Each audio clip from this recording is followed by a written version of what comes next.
What Gandhi wrote of Warzone, Wars and Books, 1899 to 1910. Joseph Chamberlain, a British leader, was visiting South Africa in order to collect money for the British government.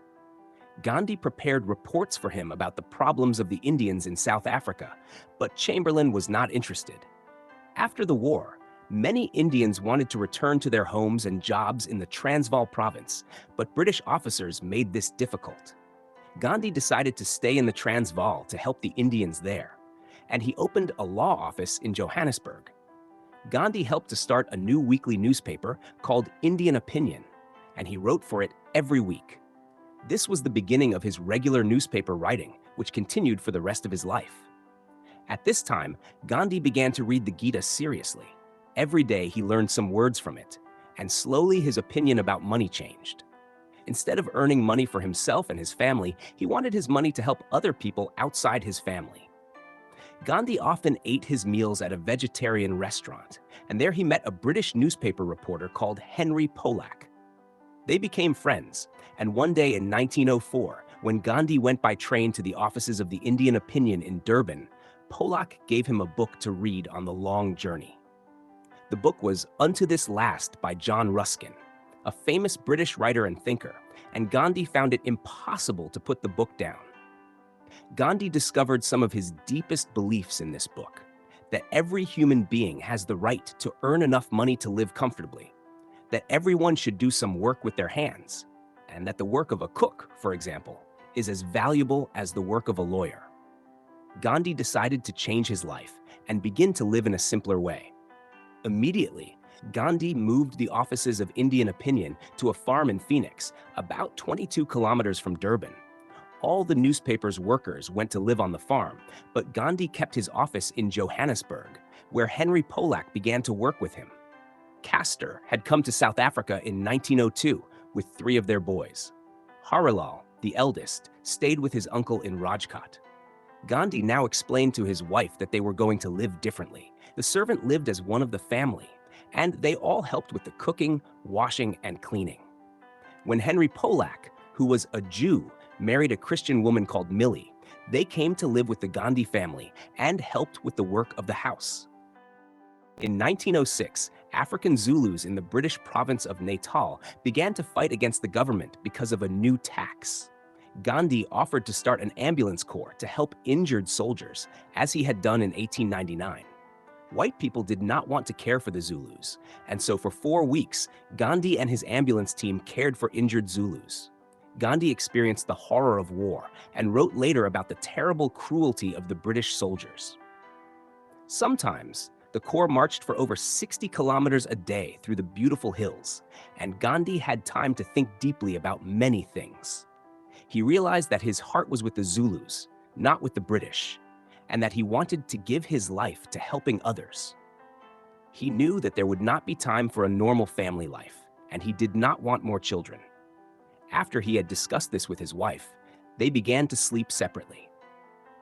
After the war, Gandhi moved his family from their comfortable home in Johannesburg to the farm in Phoenix. There were now several families living there. They worked and cooked together and earned the same money, £3 each month. The government of the Transvaal now wanted every Indian over 8 years old to give their names and personal details to the government and to carry papers at all times. Police officers would be able to stop Indians or go inside their houses to check their papers. Gandhi arranged a meeting in a theater in Johannesburg in the Transvaal to discuss these laws with other Indians, Muslims, and Hindus. The theater was full of people who were angry about the new laws. When Gandhi asked them, everyone stood up and promised God that they would fight against these laws. They were all ready to follow Gandhi. Before the new laws could begin, the British government had to agree to them. And so in October 1906, Gandhi sailed to London, where he met many British leaders.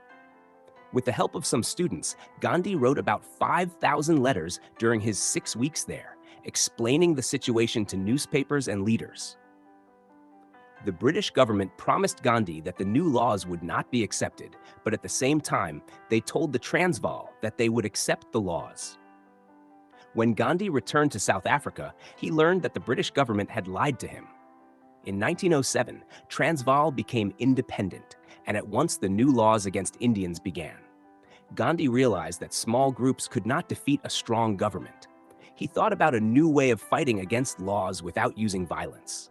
He called this new way Satyagraha, a name made of two words, Satya, which means truth, and Agraha, which means force. Gandhi believed that truth and love would change the world in a way that violence could not. Most Indians refused to give their names to the government, and the police began to arrest the Indian leaders. More than 150 Indians were put in prison because they refused to obey the new laws. Gandhi was sent to prison in Johannesburg for 2 months. The food was bad and the place was dirty, but the guards were friendly and Gandhi was allowed to read. He read the Gita in the morning and the Quran in the evening, and he was happy to have many other books. The leader of the government, John Christian Smuts, sent a message to Gandhi in prison. If the Indians agreed to give their names to the government, the new laws would be taken away.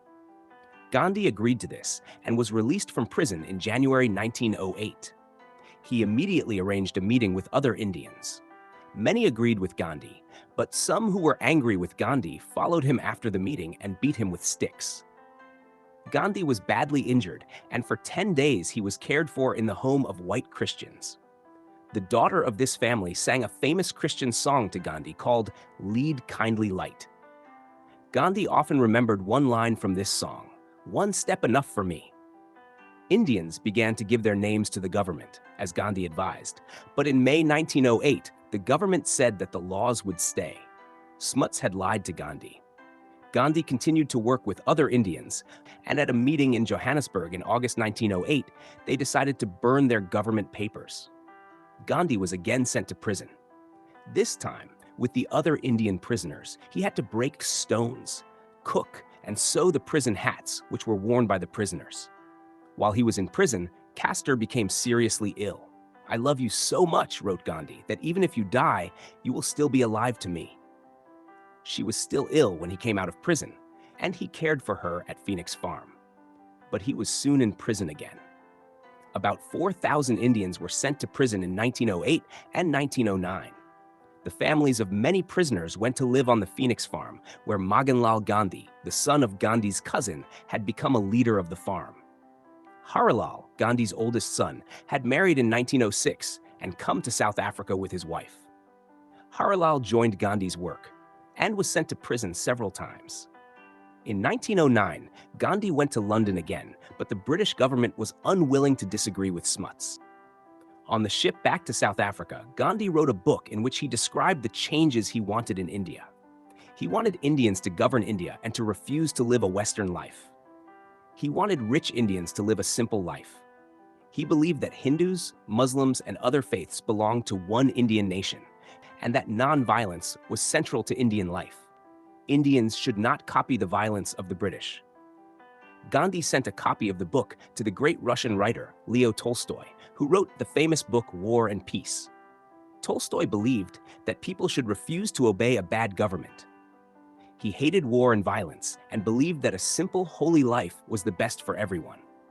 In 1894, Gandhi had read one of Tolstoy's books, which helped him develop his ideas. Tolstoy read Gandhi's book and wrote several letters to Gandhi just before he died in 1910. When Gandhi arrived back in South Africa, he realized that it was too difficult to look after so many families at Phoenix Farm, which was too far from his office in Johannesburg. It was time to move again. Verbs. 1. Reports, gives an account of something.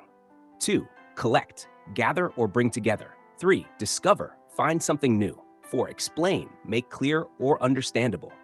5. Discuss, talk about something with someone. 6. Stand up, rise to a standing position. 7. Sail, travel on water in a boat.